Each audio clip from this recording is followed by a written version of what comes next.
I never thought I'd find myself here. At least, not this soon. Not after everything we'd been through. But here I was, sitting in the dimly lit living room of my apartment, staring at a text message that had just shattered everything I thought I knew about my life. Sophie had sent it, simple and straightforward. Asterisk, we need to talk. I can't keep pretending like everything's okay. Asterisk. It hit me like a punch to the stomach. Sophie, my wife. The person I thought I knew better than anyone. The woman I'd built my entire world around. I stared at the screen, reading the words again and again, trying to make sense of them. What did this mean? What was she trying to tell me? For months, I had felt this unease, this subtle shift between us. But I never thought it would come to this. An ultimatum, a bombshell, a breaking point. The past few months had been rough. We'd started out strong, as most couples do, but somewhere along the way, something changed. Sophie started pulling away. She'd get home late from work, say she was too tired to talk, and then retreat to the bedroom, burying herself in her phone or a book. I tried to ignore it, to convince myself it was just the stress from her job, the pressure of her new responsibilities. But the late nights, the quiet dinners, the long silences between us, they started to add up. I wasn't an idiot. I could feel the distance growing, the walls going up. I'd asked her about it a couple of times, but she'd just brush it off with a forced smile, say it was nothing. Nothing? That response, the way her eyes darted away whenever I'd try to dig deeper, was enough to make my stomach churn. But I ignored it.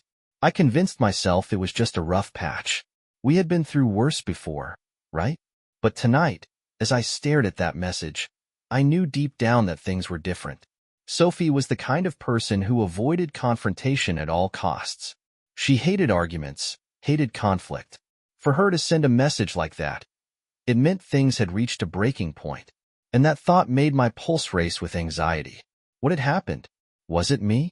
Was I the reason we were on the verge of falling apart? I leaned back in the couch, running a hand through my hair, my mind racing. I couldn't avoid it anymore. The cracks had been there, and I had been too afraid to acknowledge them.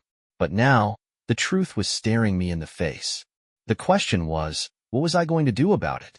Should I confront her tonight? Or should I wait for her to explain?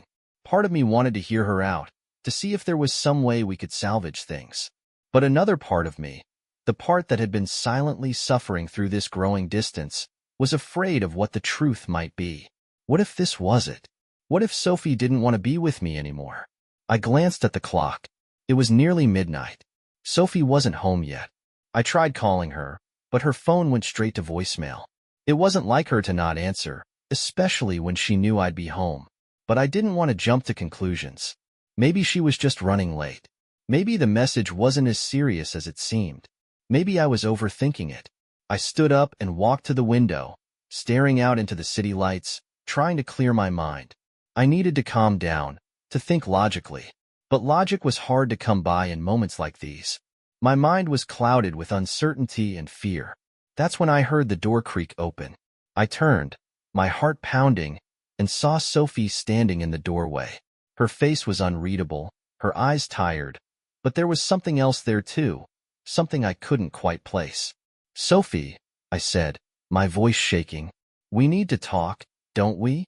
She nodded slowly, stepping inside, her shoes clicking against the hardwood floor. The silence between us was thick, suffocating. I could feel the weight of it, the tension hanging in the air. She didn't speak immediately. She just stood there, looking at me, her arms crossed tightly over her chest. I wanted to reach out, to pull her into my arms and make everything better, but I didn't know if I could fix this. I didn't know if I could fix us. I didn't know how to say this, Sophie finally spoke, her voice soft but trembling. But I can't keep pretending like everything's fine when it's not. I took a deep breath, feeling the knot in my stomach tighten. Is it someone else?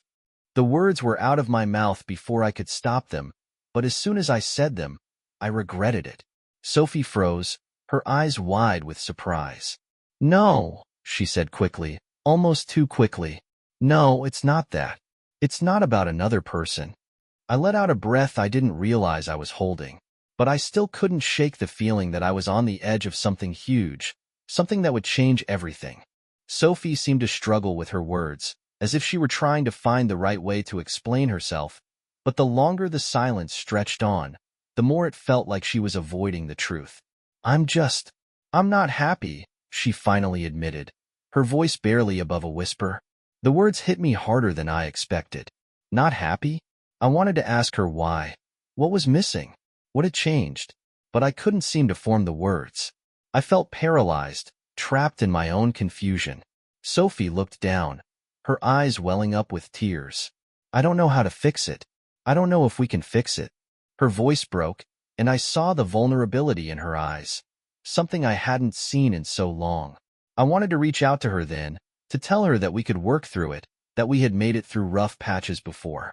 But the doubt in her voice, the weariness in her eyes, told me that maybe this time was different. Maybe we were too far gone. I swallowed hard, trying to find my own words. So, what now?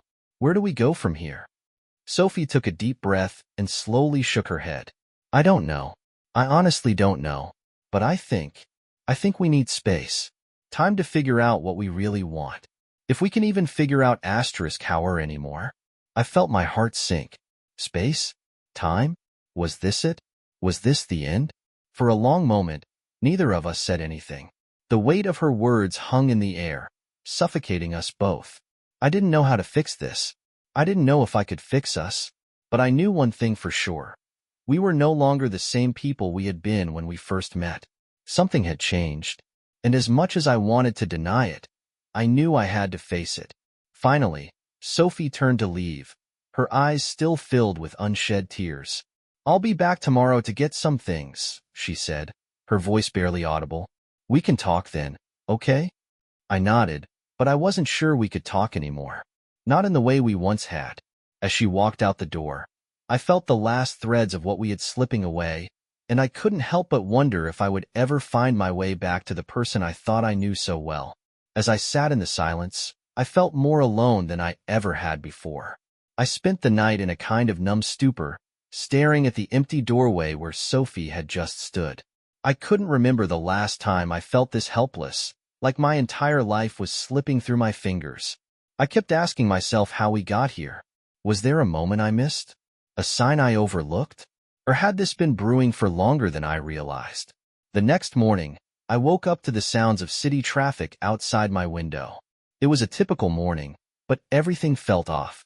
The apartment was too quiet, too still. Sophie was gone, and I didn't know when she'd be back. I didn't know what to expect when she walked through that door. I made coffee, though I couldn't taste it. I forced myself to shower and get dressed, but nothing seemed real. I kept replaying our conversation in my head, trying to decipher the meaning behind every word.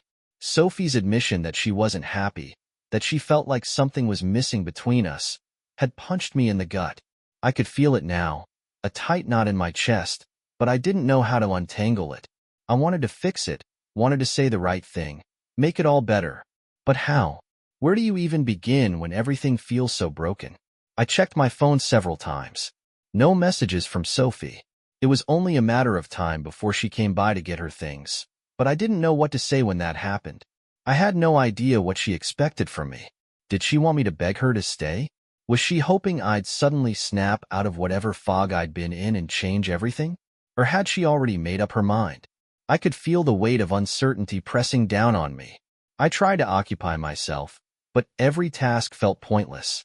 The thought of what Sophie was doing, where she was, whether she was thinking about me, about us, made it impossible to focus. I wanted answers. I wanted to fix whatever had broken, but I didn't even know where to begin. When she finally showed up, around 2 in the afternoon, I was pacing the living room. I hadn't even realized I'd been doing it until I heard the sound of the key in the door. She walked in slowly, her eyes darting nervously around the room, as if she was trying to figure out how to navigate this space between us. I could tell she hadn't slept well either.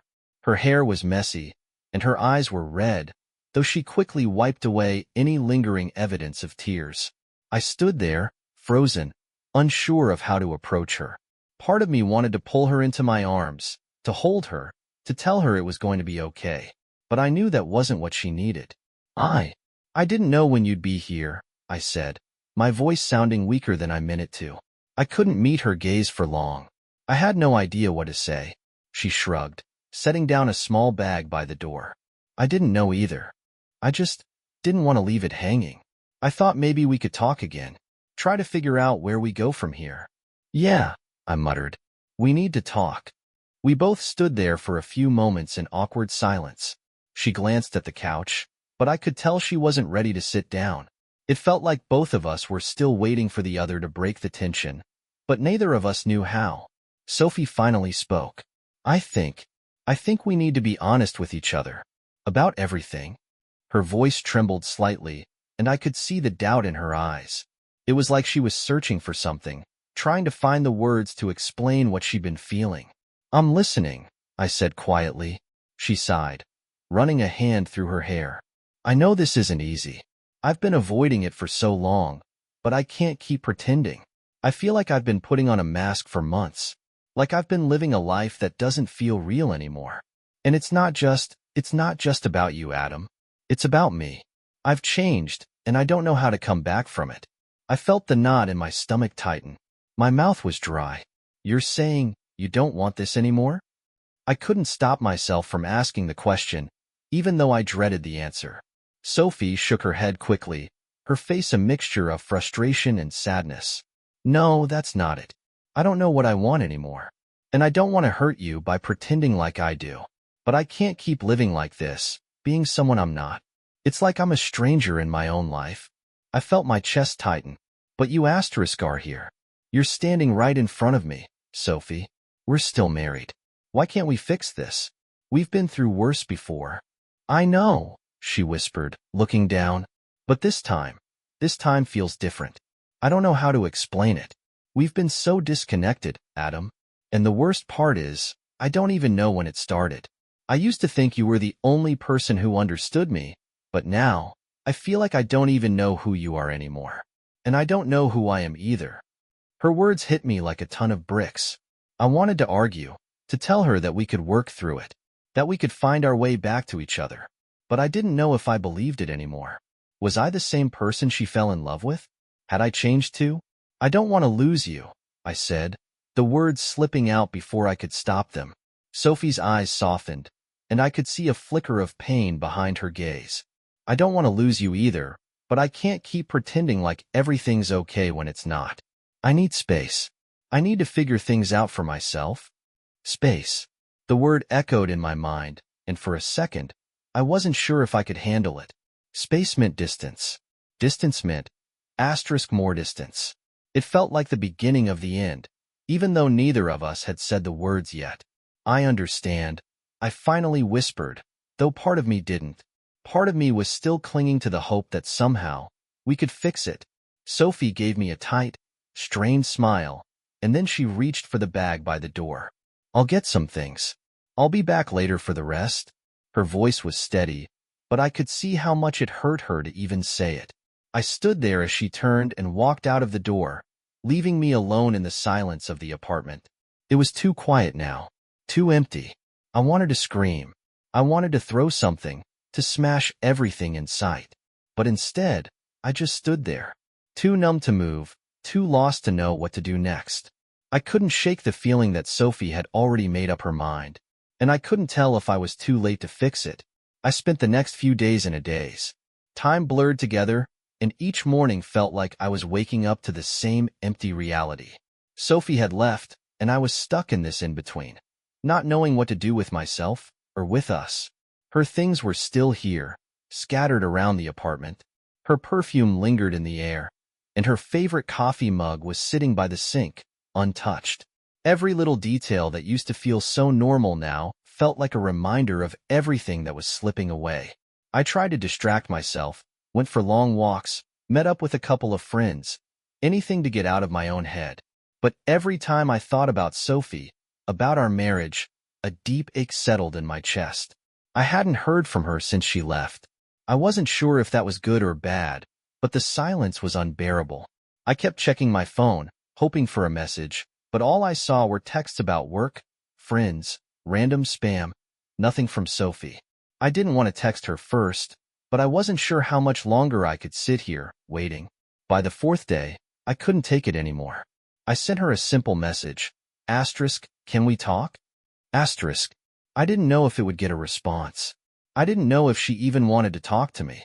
But I had to try. I had to know if there was a way forward, or if I was just clinging to a ghost of what we once had. An hour later, I got a reply. Asterisk, I think we should. I'll come by later. Asterisk. I didn't know how I felt when I read that. Relief, anxiety, dread, all of it.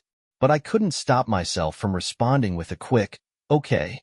When she arrived, the tension between us was almost suffocating. We stood in the hallway for a moment, neither of us moving to embrace the other. The distance felt more than physical. It was like we were both afraid to make the wrong move. Sophie had changed in these few days. She was quieter, more guarded, and yet there was something in her eyes that seemed more vulnerable than before. The walls she'd built up were starting to show cracks. You look different, I said, trying to break the silence. Sophie glanced at me, almost like she hadn't expected me to say anything. She forced a smile, but it didn't reach her eyes. Yeah, I guess I do. I've been thinking a lot. I don't know what I'm doing. The words hung there, heavy and uncertain. I wanted to hold her, to tell her that everything would be okay. But I knew better. We couldn't just gloss over it. Not anymore. I motioned for her to sit down on the couch. What have you been thinking about? I asked gently, my heart pounding in my chest. She sat down, but there was a distance in her body language. She didn't lean back the way she used to, didn't curl up next to me. She sat straight, her hands folded in her lap. I've been thinking about us, about how we got here. I've been trying to figure out when things changed between us. I nodded slowly, trying to control the knot in my stomach. I've been thinking about that too. I don't know if I know when it started, but I can feel it. There's this gap, this space between us that wasn't there before, and I don't know how to fix it.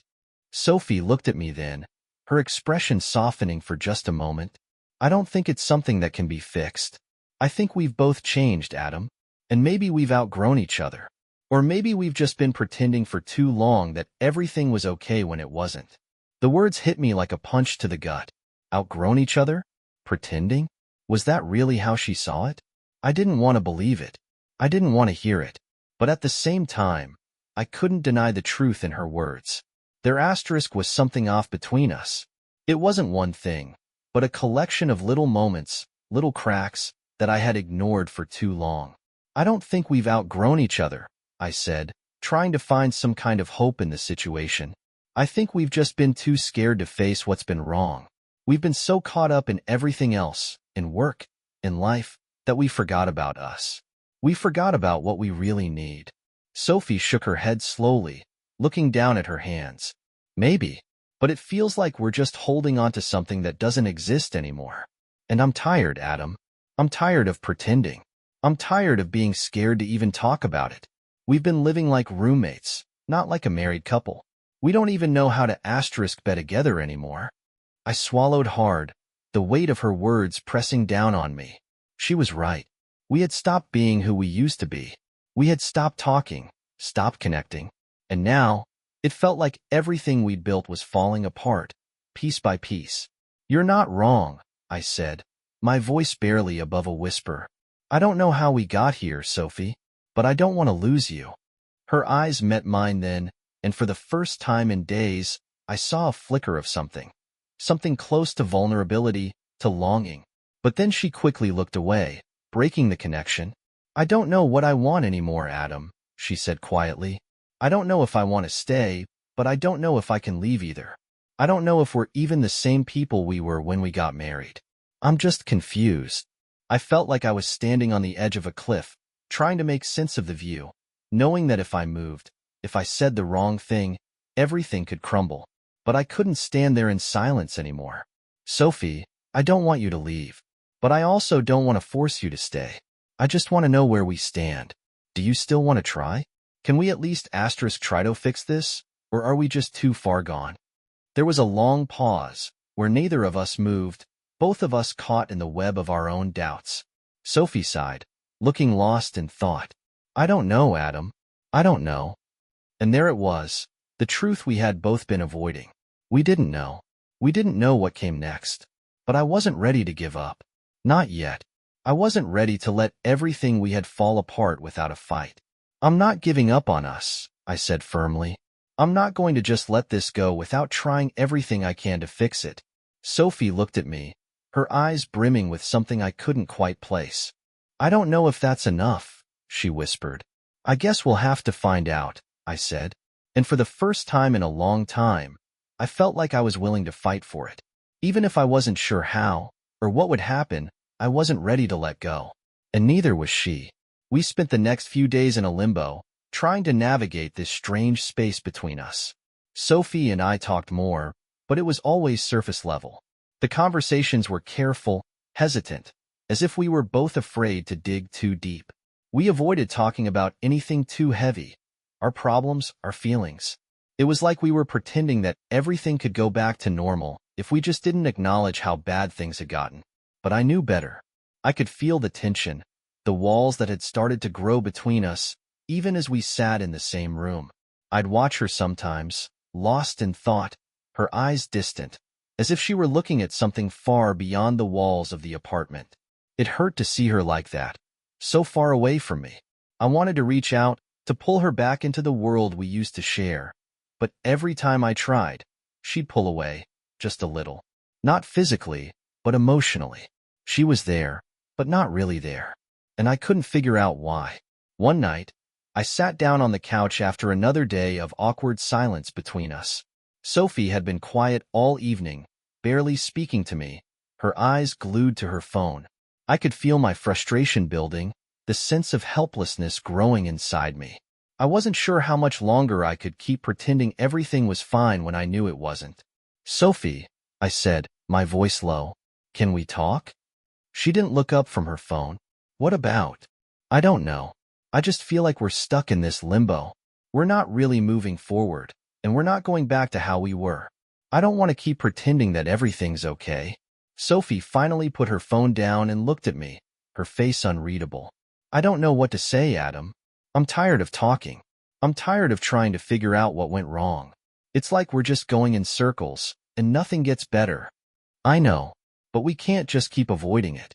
We have to talk about this, really talk about it, if we're ever going to move forward, or decide if we even want to.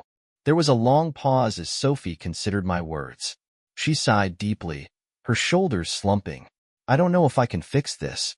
I don't know if I want to. The words hit me like a punch to the gut. I had been bracing myself for them, but hearing them out loud still stung.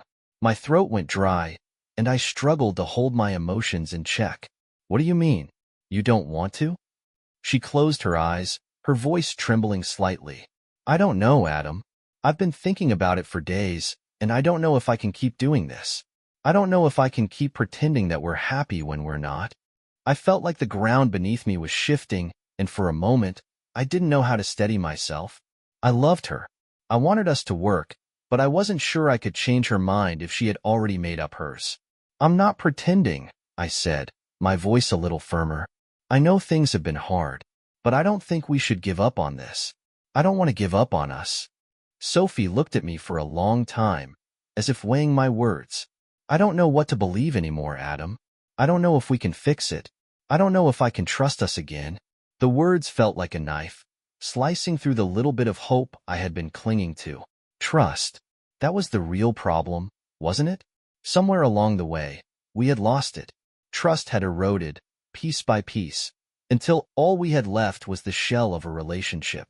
I had been trying so hard to hold on to the idea of us, of asterisk how used to be, but it was slipping through my fingers.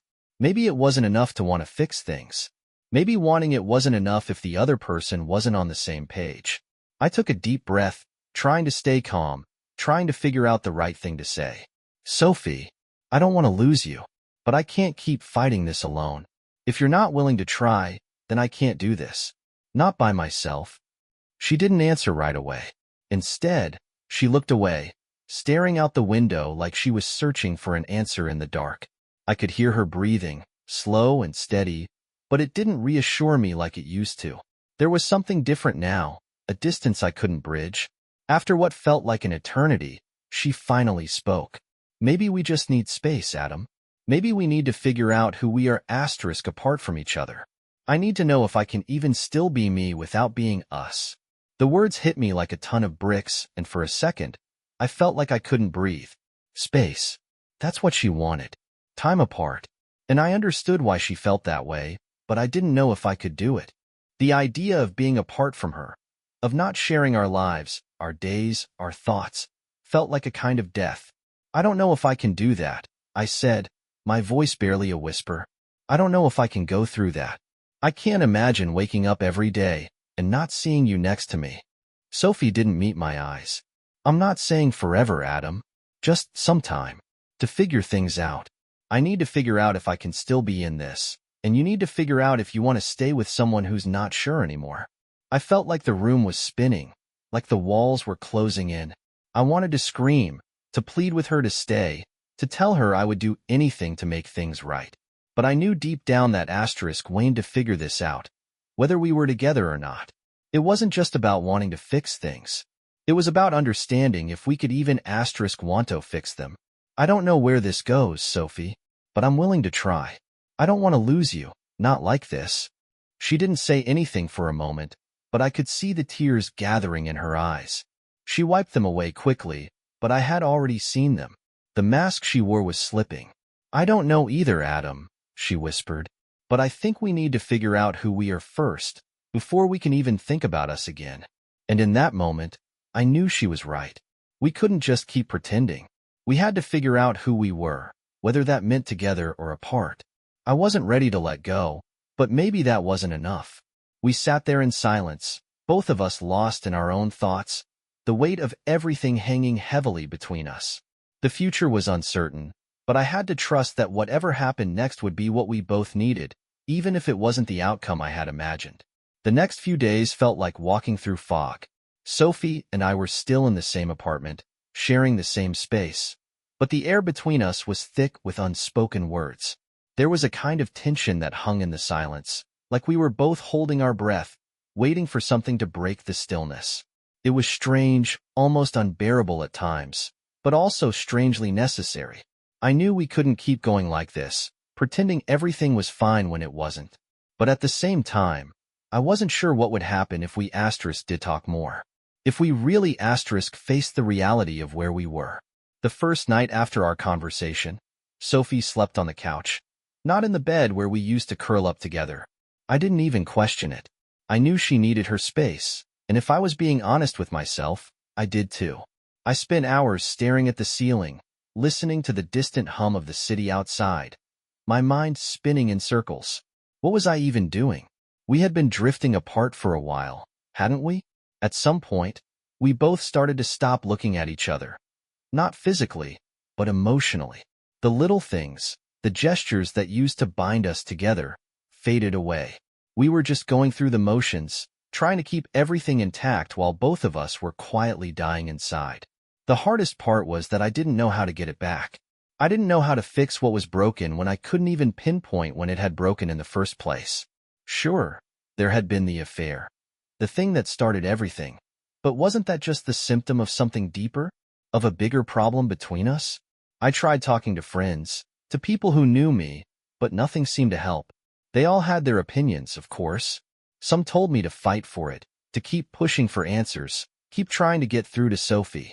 Others said that maybe I just needed to let her go, that sometimes things weren't meant to work out and you had to accept that. But none of it felt right. How could they possibly understand what it was like? How could they know what it felt like to love someone so deeply, to share a life with them, only to see everything slip through your fingers? No one could give me an answer I was looking for. No one had the words to fix this. Sophie and I didn't talk much about *Us in the days that followed. Instead, we lived in a kind of limbo, where we did our best to avoid each other but couldn't completely disconnect.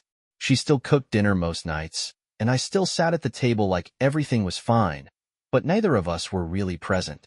I noticed her retreating further into herself, spending more time with her phone, sometimes locking herself in the bathroom for long stretches of time.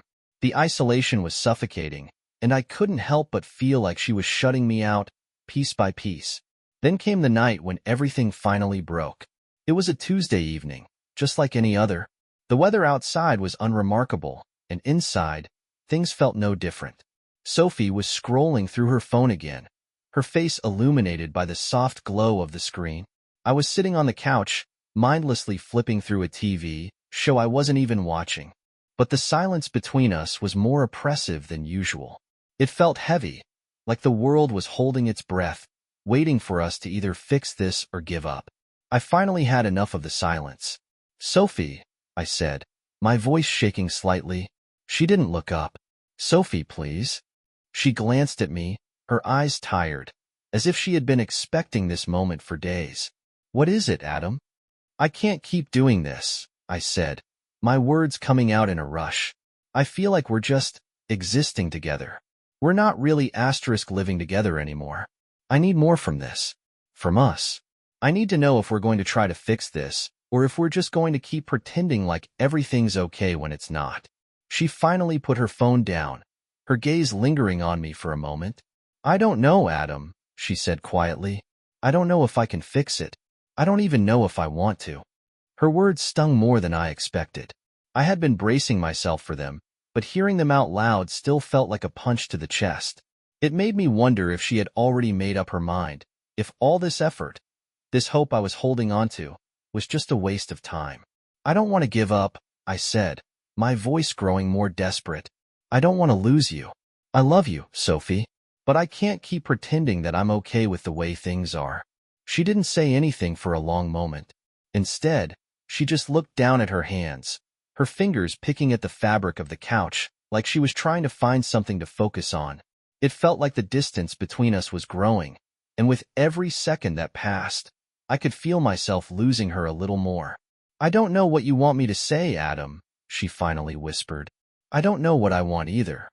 It felt like I was drowning in the uncertainty. We were both standing on the edge, too scared to leap, too afraid to turn back. I wanted to reach for her, to hold her and make everything okay, but I knew it wasn't that simple anymore. There was no magic fix, no quick solution that could erase all the hurt. "I just need to know, Sophie," I said, the words coming out more forcefully than I intended. "Are we trying, or are we just waiting for this to end?" She didn't answer immediately. Instead, she sat there, lost in her own thoughts, and for a moment, I thought she might say something that would change everything. But instead, she just shook her head slowly. "I don't know if I can try anymore, Adam. I don't know if I'm even sure I want to." The words crushed me. I had never felt more helpless in my life. It wasn't just that she didn't want to try. It was that she didn't know if she even wanted to. I had no words left. My chest felt tight, the weight of it all pressing down on me. The love I had for her, the life we'd built together, all of it seemed to be slipping away with every passing second. I wanted to scream, to tell her I could fix it, that we could fix it, but the truth was, I wasn't sure anymore if either of us could. "We're both lost, aren't we?" I said quietly. Sophie didn't answer, but her eyes filled with tears, and in that moment, I knew that nothing would ever be the same again. She stood up slowly, walking toward the door to the bedroom. I stayed where I was, numb, feeling the distance between us stretch farther than it ever had before. As she disappeared into the darkness of the hallway, I sat in the silence, knowing that whatever happened next, it was the beginning of the end. The next few days passed in a blur. Sophie stayed in the bedroom, mostly. I kept to the couch, barely eating, barely sleeping. We hadn't spoken much since that night. The distance between us was palpable, like a chasm too wide to cross. There was no real us anymore, only fragments of what we used to be. I couldn't even remember when things had been good, when we'd been happy. It felt like a lifetime ago. But that afternoon, when the sun started setting and the light turned golden in the living room, Sophie came out of the bedroom. I was sitting at the kitchen counter, staring blankly at my phone, scrolling through the same few messages I had already read 100 times. She stood there, silent for a moment, looking like she was still unsure of what to say. "I've been thinking," she said, her voice soft but steady, "and I think it's time we faced the truth." I didn't look at her. I wasn't sure I could. I wasn't sure I could bear another round of this, another conversation where we both said things we'd regret or things we'd never mean. I wanted to say something, to stop her, to pull her back from the edge, but I couldn't find the words. Sophie stepped closer, her footsteps tentative. Adam, she continued, I can't keep pretending we're okay.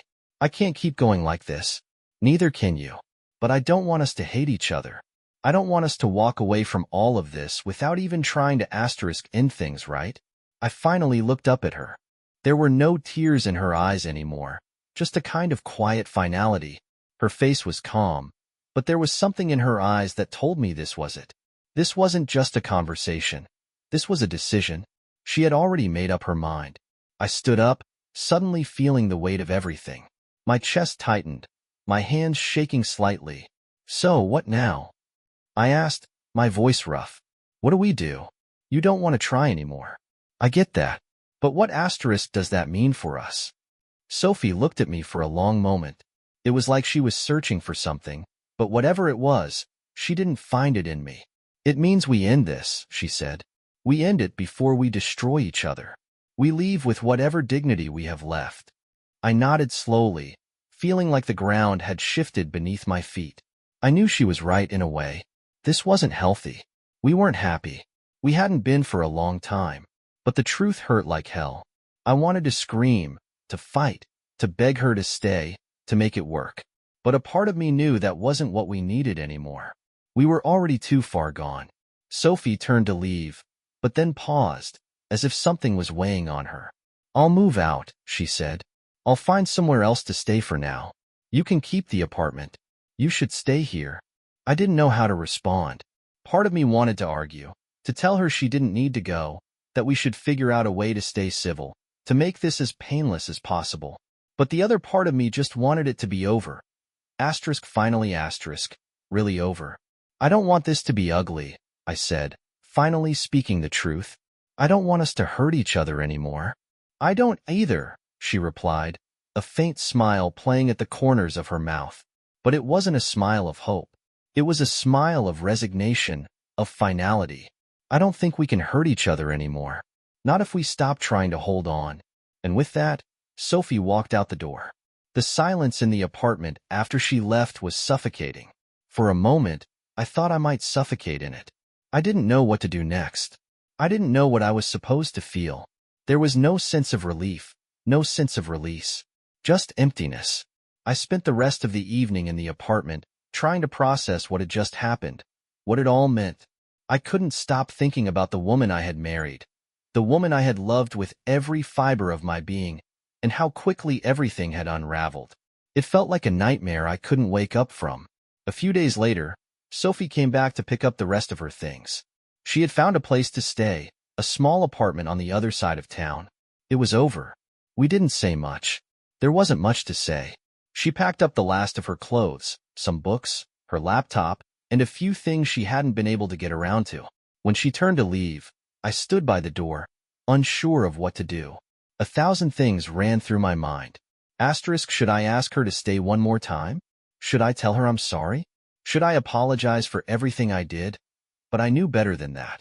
There was no point in dragging it out. She was leaving. I was staying. That was it.